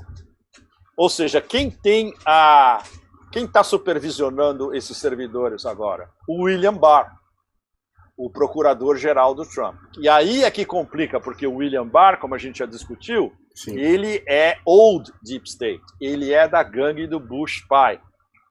E ninguém sabe dizer com certeza até onde vai o grau de lealdade do William Barr em relação ao Trump. E aí é que o negócio começa a complicar muito mais. Porque esses servidores são parte fundamental da argumentação legal da Sidney Powell, porque eles podem ser usados numa corte como suporte de uma ação. Ou seja, se a Sidney Powell não tem acesso aos servidores para provar essa transferência de votos, seja onde for, na Georgia, ou Michigan, ou nos outros dois, Wisconsin e Pensilvânia, fica muito difícil para ela conseguir provar o ângulo cibernético da história toda. Claro. Por isso que isso é tão importante. O Pepe, ela anexou na peça dela o sintoma. Ela anexou na peça dela. Não, então, porque ela mostrou toda a evidência empírica, estatística, de que a coisa está muito esquisita. Então ela mostrou o sintoma, a manifestação. Agora falta saber se ela vai ter acesso ou não à causa. Eu acho difícil, sinceramente, que esse pessoal capturou não tenha feito mais. Mas eu acho difícil virar à tona, mas é o seguinte: quem capturou e entregou pro Deep State, pro Deep State, não deixa de ser, entregou pro Departamento de Justiça, certamente fez uma cópia. Vão entregar essa cópia pro Trump, claro, essa cópia. O pessoal guarda o dossiê, evidentemente. Agora, se isso vai virar à tona ou não, são outros 500. É outra história, exatamente. Outra informação lateral super importante que complementa o que a gente está conversando, o Trump tem a autoridade executiva de desclassificar qualquer informação que a Sidney Powell precise.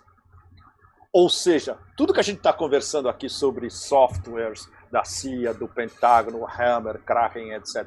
Qualquer coisa que seja classificada, secreta, etc. e tal, o Trump tem autoridade executiva para desclassificar e botar na mesa da Sidney Powell. Levantar o sigilo. Isso é para acabar o sigilo. Isso também é super importante.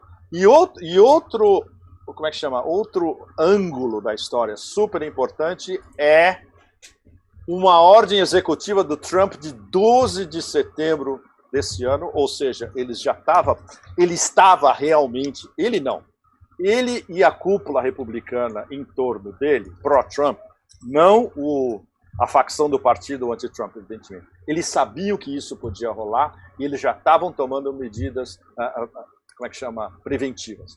Ele soltou uma ordem executiva em 12 de setembro, impondo sanções para qualquer tipo de interferência em eleições americanas. Sanções, inclusive, pena de cadeia ou até prisão perpétua, seja o que for.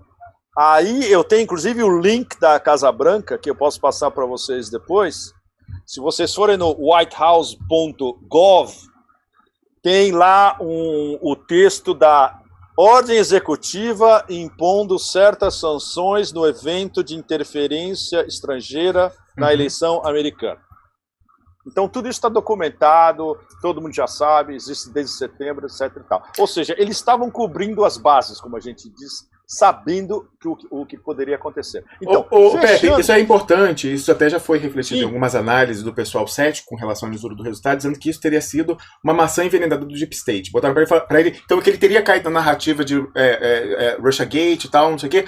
Mas aí o pessoal leu que então que o alvo disso daí seria a Rússia, China, Irã, etc. Mas quando você fala, né, interferência estrangeira, ela pode ser privada, e o pessoal pegando sociedades privadas, constituída no Reino Unido, constituída no Canadá, etc. E tal. Então, aí, se era uma pegadinha, ele operou contra quem estava tentando armar para ele.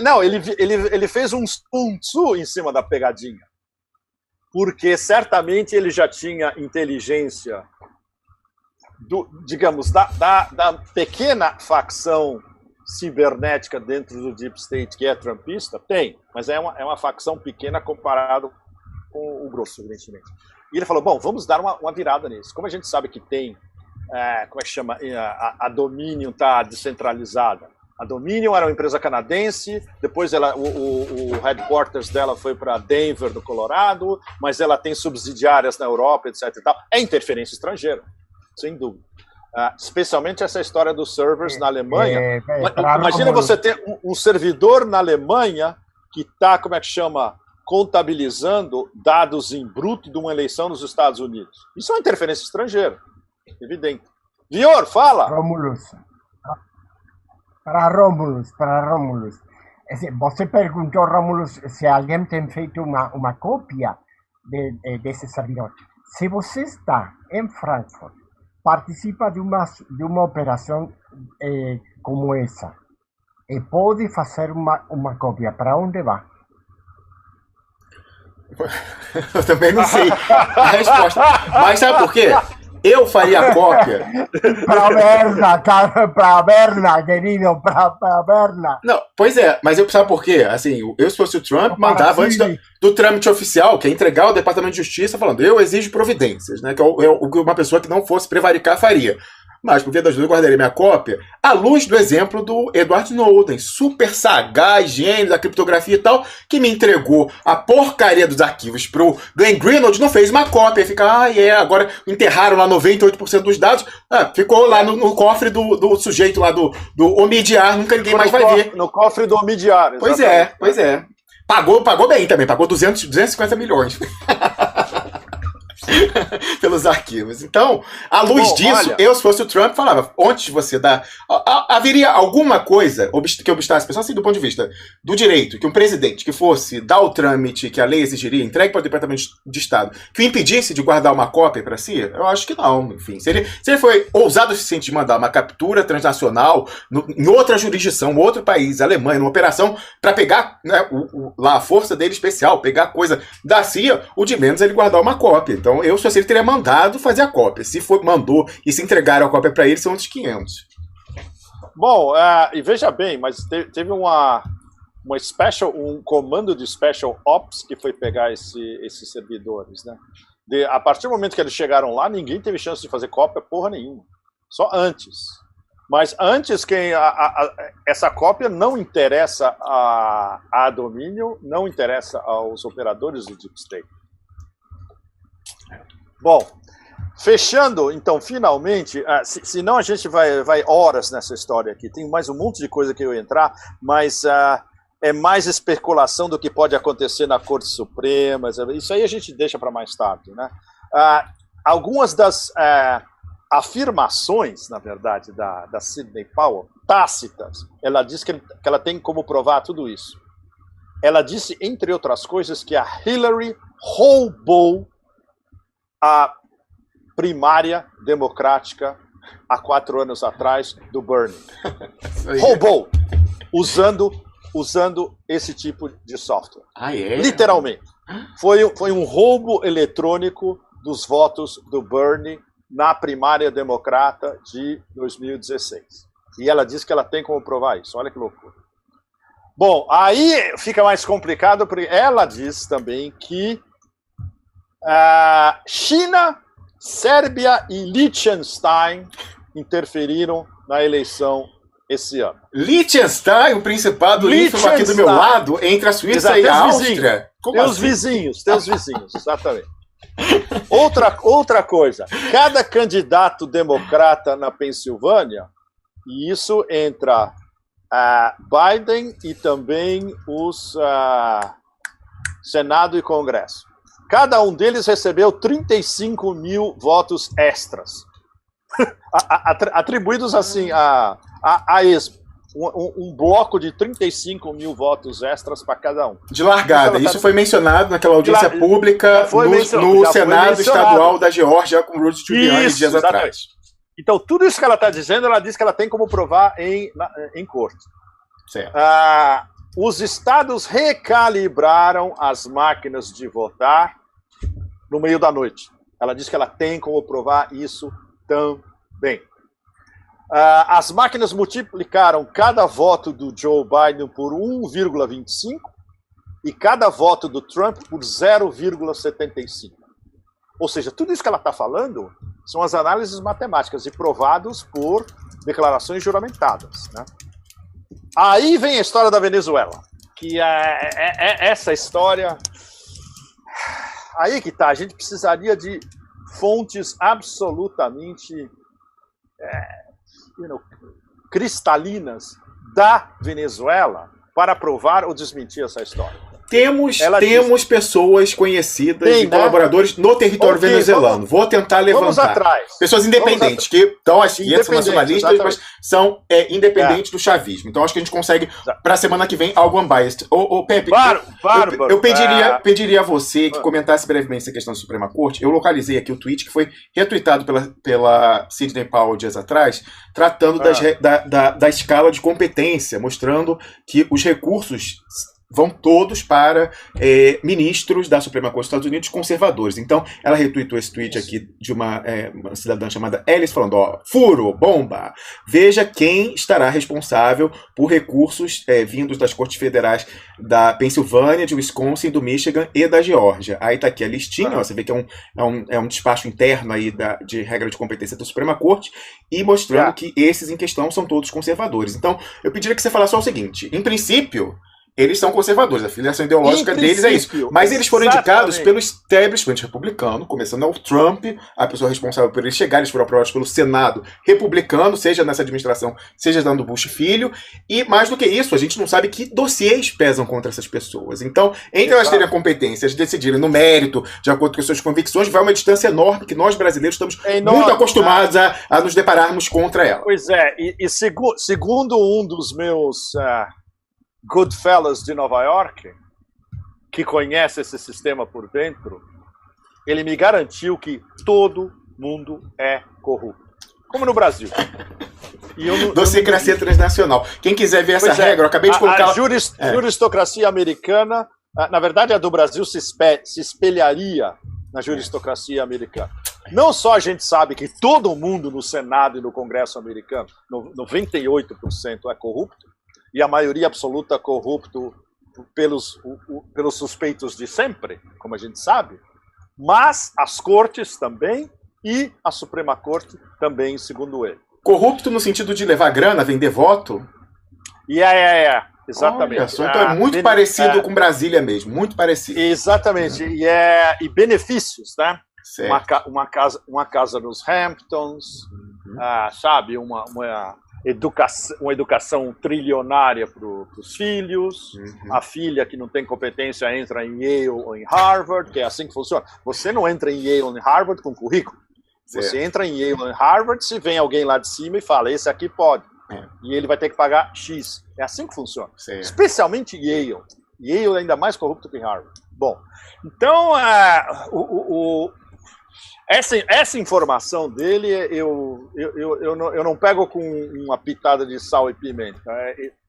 É praticamente correto. Então a gente não sabe para onde iria um voto desse. Especialmente quando a gente vê o que está em jogo. Se eles votam demonstrando que houve realmente uma fraude sistêmica nessa eleição, desmorona não só o sistema americano e o Deep State, mas um mito inteiro da América, construído desde 1776. Tudo. Para dentro, Pepe Escobar, mas também para fora. Então acabou a ascendência de fora. Carter Center, Ned, tal. Acabou. Como é que esse pessoal vai agora dizer se a eleição na Venezuela, na Bolívia, foi lisa, foi limpa ou não foi limpa? Exatamente. E é por isso que um dos temas que a gente tem discutido nos últimos dias é esse. Bom, a margem de manobra, no caso específico de Trump, não chega nem a 0,1%. Não é só ele, é o que a Sidney Powell está tentando provar contra a história americana desde 1776 inteira, no fundo. E esses caras não vão carregar nos ombros deles a responsabilidade de eles mesmos esfacelarem o mito, né? Claro, porque e esse é o problema. Seja qual for a opção, na verdade não há opção. Veja bem, se essa eleição fraudulenta, como agora a gente já tem elementos suficientes, inclusive, que vão ser julgados, provando que foi uma eleição fraudulenta, pelo menos em alguns estados-chave, e certamente em todos os estados, os swing states chaves, se isso continua, esse verniz de democracia, ele desaba também, completamente. E se a eleição é anulada, ou digamos, ok, vamos não apenas eliminar essas dezenas de milhares de votos falsos nesses estados, mas talvez fazer uma nova eleição, o Deep State vai jogar todas as armas e vai dar um golpe no meio para que isso não aconteça. O que, emergindo a opção 1 com a opção 2, a análise do Alastair, especialmente no penúltimo artigo dele, que é brilhante, dizendo que basicamente os deploráveis vão se tornar ingovernáveis. Alastair Crooke, ex-MI6. O Alastair Crooke, isso. Isso se expande para o país inteiro. Em qualquer uma das duas opções, os Estados Unidos estão tacitamente ingovernáveis a partir de agora. Já começou. Bom, exatamente. Então, olha, isso é resumido. Pepe, olha só, à luz do que você colocou, eu concordo com você, que Sim. Isso é uma bomba nuclear. A gente não sabe qual... Você desfaz esse tecido institucional, a mítica, vendida desde a fundação dos Estados Unidos, e para dentro e para fora também. Então, é uma bomba nuclear que, inclusive, tornaria a coisa ingovernável. Eu estou pensando aqui, o que poderia ser a barganha de bastidores para evitar esse cenário imprevisível. Então, se você, por exemplo, agora nós somos os conselheiros estratégicos de Donald Trump, o que ele poderia pedir factivelmente a esse pessoal para guardar o dossiê e não explodir a bomba, que ninguém sabe nem se ele próprio sobreviveria. Então, por exemplo, uma saída para reverter o resultado num semi-tapetão seria o pessoal, de alguma forma, articular o voto lá no colégio eleitoral para eles se rebelarem e elegerem o Trump. Mas você imagina como o pessoal radicalizado, Black Lives Matter, não sei o que e tal, se eles iam aceitar isso. Se eles iam aceitar um canetaço da Suprema Corte dizendo, não, vai esse aqui, vai aquele lá, faz nova eleição. No dia seguinte começam os riots, quebrando tudo e tal. Então também tem essa dificuldade do outro lado, que tá quieto porque levou. Se não levar, a coisa esquenta como esquentou no verão e tal. Então, o que o Trump poderia levar? O que a garantia... Ele ficaria satisfeito com o enterro das ações fiscais lá dele, as ações penais? Ou ele ficaria satisfeito com uma carta branca para ele formar um tercios ali, uma terceira força política que não vai voltar em 2024? O que você recomendaria? Até onde o Trump pode pedir? O que ele pode pedir para fechar a boca daqui para frente? O que a gente sabe é que está tendo conversa de bastidor. Claro. Ao mais altíssimo nível. Isso a gente já sabe há uns 10 dias, quase 2 semanas. Ninguém não vazou absolutamente nada. Dos termos, proposta e contraproposta, vai e volta e tal. Exato. A proposta e contraproposta, etc. e tal. O que ele, na verdade, o que ele pediria pessoalmente é: minha família é intocável, os meus bens são intocáveis e minha vida fiscal e financeira é intocável. E eu tenho liberdade de fazer o que eu quiser, de continuar na vida política ou não, de formar um partido político ou não, e de me candidatar em 2024, seja como membro do Partido Republicano, ou seja como um independente. O Deep State não vai querer isso, porque o que o Deep State quer é Trump fora do baralho absolutamente. O que o Deep State quer o Trump é isso, exatamente. E por isso por isso que não vazou nada até agora, porque são duas posições absolutamente irreconciliáveis. E no meio está o Partido Republicano. Não se esqueça aqui. Quem é o Partido Republicano hoje? É ele. Se ele cai fora do Partido Republicano, o partido está morto, literalmente. Vocês acham que eles vão conseguir arrumar um candidato plausível para 2024? Não. Qualquer um que eles botarem lá, se Trump tem o partido Trump, o partido trumpista ou whatever, ele leva de carro e ele leva a eleição de 2024, sem dúvida. Porque não se esqueça, vai ter o aprofundamento da crise. Se houver Biden-Harris, vai ser um desastre absoluto. Isso a gente já sabe, tanto interno quanto política externa. Então ele leva 2024. Então tá nesse pé irreconciliável a conversa de bastidor. Há 2 dias, Pepe, terça-feira, na site da Associated Press, saiu uma pequena matéria. O Trump tem medo de ir para a cárcel.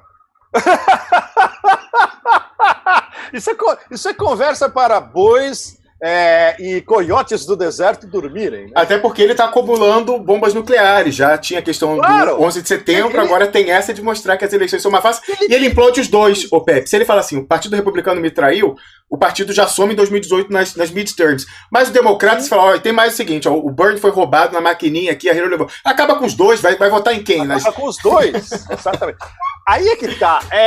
Isso mudou desde o momento que a Sidney Powell começou a soltar o Kraken mesmo, que é essa semana, apenas 2 dias atrás, o jogo mudou completamente. Porque agora você já tem elementos práticos e sérios, legais, que têm capacidade de evoluir o jogo. E o que o Deep State achava que o Trump não tinha nada na mão, pelo contrário, ele tem um leque de opções que não inclui necessariamente ele continuar no poder. Claro. E ele não está mais nem pensando nisso, ele já está pensando nos próximos 4 anos e ele já está pensando em 2024. Ele quer uma saída, entre aspas, honrosa agora, ou seja, intocável, que é o famoso... Ele quer uma offer you can't refuse. A gente está lidando com máfias em choque aqui, né? Então, no universo Goodfellas, alguém tem que fazer uma offer you can't refuse. Ele não vai fazer essa oferta. A oferta vai ter que vir do Deep State, que é a maior das máfias. E eles não querem se comprometer. Pelo menos no momento.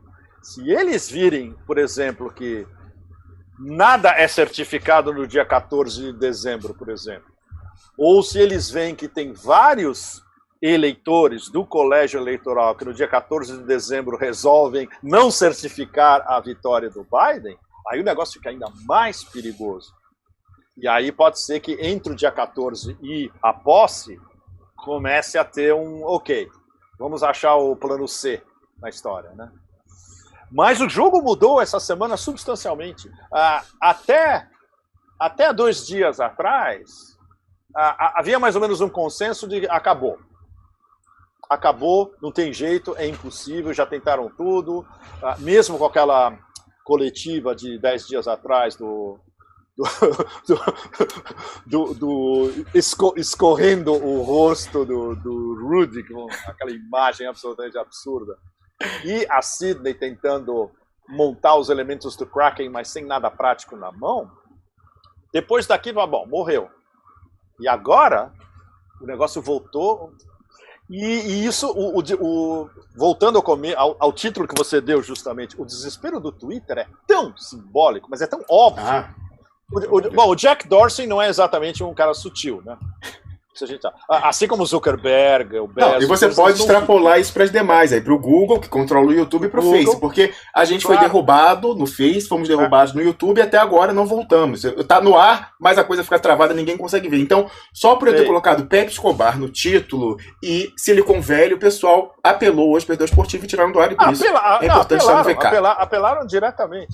Bom, a gente tá preservado no VK para a eternidade. Né? Exatamente, VK e Telegram e o nosso site, duploexpresso.com. Então, por isso que eu reforço sempre. Inclusive, veja você, eu tô aqui, né? Hoje eu tô, quando eu fico assim irritado, eu fico como um sincerão e vão palavrões, inclusive, como foi mais cedo. Mas agora eu tô mais calmo. Aí veja, alguém reclamou que no VK estaria travando também. A C. Francisco botou, ó, tá truncadíssimo. Porque eu falei, gente, é o VK e tal. Aí eu comentei o seguinte em cima. E vou mostrar, aqui a gente mata a cobra aos pau. Está perfeito o VK. Olha aqui o sinal maravilhoso. Eu que estou na Suíça. Um amigo meu nos Estados Unidos falou, aqui também tá ótimo. Outro na Europa falou, tá ótimo lá na Alemanha também. Então, aí a gente vai tentar eliminar as possibilidades. Eu fui comentei o seguinte, ó, aqui, cadê, ó? Opa, não, esse aqui, ó. Eu falei, ó, tá truncadíssimo. Eu falei, vem cá. Ou, assim, de duas uma. Ou é sua internet, né? Muitas pessoas do Brasil dizendo que tá bom vendo no VK e no site. Em muitos casos é a internet. Ou é a sua internet individual, ou então é a internet do Brasil de um modo geral indo pro VK. A internet, hoje em dia, protegida e daqui a pouco, mais do que nunca, viu, como a gente comentava, pelo General Heleno, que eu fiz questão de marcar aqui na publicação. Fora do Brasil, eu acabei de mostrar, tá funcionando maravilhosamente. O pessoal falando cinema. Aí você fala, pô, mas o que eu faço? Eu tô no Brasil.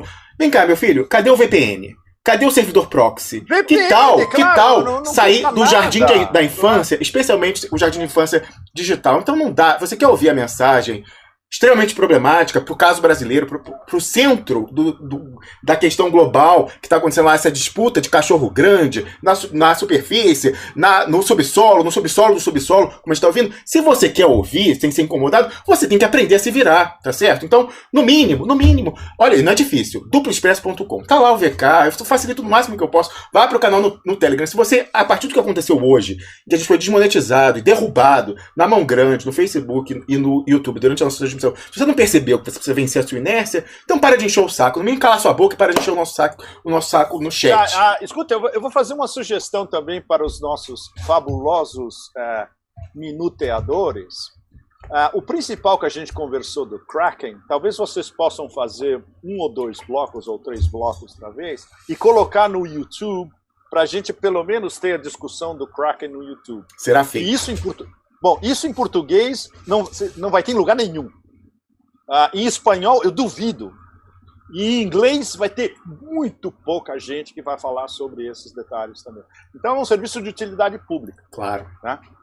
Já está contratado. Eduardo Jorge Viol, você precisa sair nesse momento. Quais são as considerações finais que você gostaria de fazer hoje?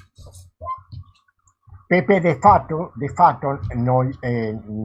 quando você na Argentina abre o YouTube, as suas postagens estão entre as 10 ou 15 primeiras. E também as nossas conversas em Duplo Expresso. Que legal! Isso é porque tem monte de pessoas que estão procurando as suas declarações. Você tem um nome na Argentina. Olha, legal, eu queria poder fazer programas em espanhol também. Vamos conversar, eu tenho uma ideia, vamos conversar. O meu espanhol é muito enferrujado, mas depois de 2 ou 3 dias ele volta, sempre. Sem problema. Não, já tenho uma ideia. Vamos trocar por... Você fala espanhol também, né, Rômulo? Claro, evidente. Morei da Espanha. É evidente. Não, a gente pode fazer um especial. A gente pode fazer um especial em espanhol, nós 3. Por exemplo. Aliás, uma outra sugestão também, Pepe Escobar, que é o seguinte: o pessoal, para tentar ajudar a gente também no Teatro Brasil, estava pensando o seguinte: agora que é época de fim de ano, o pessoal faz especiais, de repente conseguir uma transmissão em inglês no Consórcio News, alguma coisa sintetizando o que acontece no Brasil, até com extrapolações possíveis para o centro da matriz. Então vamos tentar internacionalizar as pautas aqui, essas leituras que estão exclusivas, mas é ruim isso, a gente quer justamente popularizar. Então vamos conversar em bastidores, acertar a tradução para diversas plataformas e também para diversos idiomas. Isso. Muito bem. Vior, considerações finais de mérito, para além dessa de meio? Eu vou abandonar já. agora. Vior, háblame del PIB, 2 minutos. 2 minutos, 2 minutos. Yeah. No, para mim, eu não sou muito torcedor do futebol. Gosto do futebol, mas não é a minha paixão. Mas um escritor argentino que já morreu há 15 anos, é o Fontana Rosa, Roberto Fontana Rosa. Ele comentou: meu problema não é o que o Maradona tem feito com a sua vida. Meu problema é o que o Maradona tem feito com a minha. Ou seja, o Maradona tem sido uma sensação de felicidade para o povo argentino num momento, nos anos 80, quando a Argentina saía da ditadura, quando a Argentina sofreu a derrota na Guerra de Malvinas. Esse triunfo contra os ingleses tem sido uma satisfação simbólica, espiritual muito forte. A isso combinou também o sucesso do Maradona em Nápoles, por todos os elos sentimentais que Nápoles tem com a Argentina. É uma mentalidade bastante similar. Então, o Maradona tem sido uma figura plebeia, sempre contra os de lá cima, sempre. A sua posição sempre tem sido: eu sou o filho do bairro. A sua amizade e admiração por Chávez, Evo, Fidel, Néstor Kirchner, sempre desse lado da via, sempre. A sua presença em Mar del Plata em 2005, quando foi al carajo. Al carajo. Ele estava com Chávez nesse momento. Então, tudo isso é um capital simbólico muito importante de identificação. E para sublinhar isso, o chefe de governo da cidade de Buenos Aires mandou a polícia reprimir brutalmente a multidão que esperava para entrar para o Palácio de Governo. Mas por quê? Porque tem sido uma sinal para o público da cidade de Buenos Aires, para a sua maioria na cidade de Buenos Aires. Os negros não têm nada a fazer aqui. Isso foi claríssimo. Foi uma sinal racista enviada para seu eleitorado. Para o seu eleitorado. É assim, nós somos cidade e capital. Nós somos Grande Buenos Aires. O Grande Buenos Aires é negro, é sujo, é cheio de lixo. Nós somos a cidade europeia. Eu sei exatamente o que você está falando, Vior, que cada vez que eu vou a Buenos Aires, eu vejo. É como ir para Teherã. Buenos Aires é como Teherã. Você atravessa a cidade e você é um show de luta de classes, na verdade.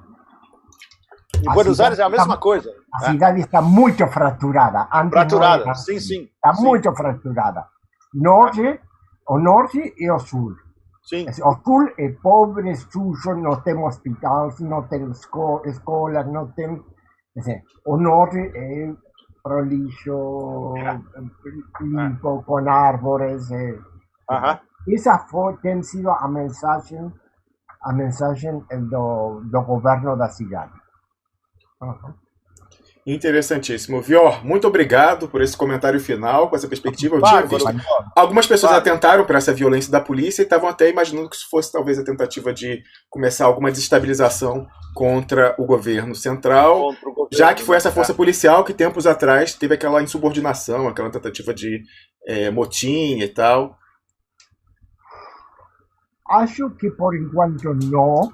Acho que, bom, por enquanto, as forças federais, pelo momento, estão sob controle. Assim, acho que assim, eu não acreditava muito nessa ministra, porque é uma muito boa antropóloga. Amiga de Piero Leiner. ¿Así? ¿A Sabina Frederick? Sim, sim, sim. Ah, no sabía eso, no sabía eso, sí, sí. É. Sí, a veces, o mío era un prejuicio, porque eu pensei uma acadêmica nesse posto como chefa da Polícia Federal, da Gendarmeria, mas parece que vai dando, Muito Quem bem. está funcionando excelentemente é o ministro da Defesa. Assim, a vacinação vai ser tarefa das Forças Armadas. Isso, no caso argentino, é muito importante para a relegitimação das Forças Armadas. E dentro de toda essa história sobre a morte de Maradona, uma pequena notícia. O regimento de infanteria blindada de Santa Cruz tem feito manobra na costa. A primeira vez em 35 anos. Uma pequena manobra militar, mas com movimentação de tanque, movimentação de todos os blindados. A observar. Muito bem. Observar. Muito bem. Vior, muito obrigado. A gente aguarda a sua volta na semana que vem. Obrigado, Vior. Sensacional. Obrigado. A gente conversou até aqui com o Eduardo Jorge Vior, que é cientista político, conversou conosco diretamente de Buenos Aires, cidade maravilhosa, mas com as suas contradições, como nós estava vendo agora o Pepe Escobar.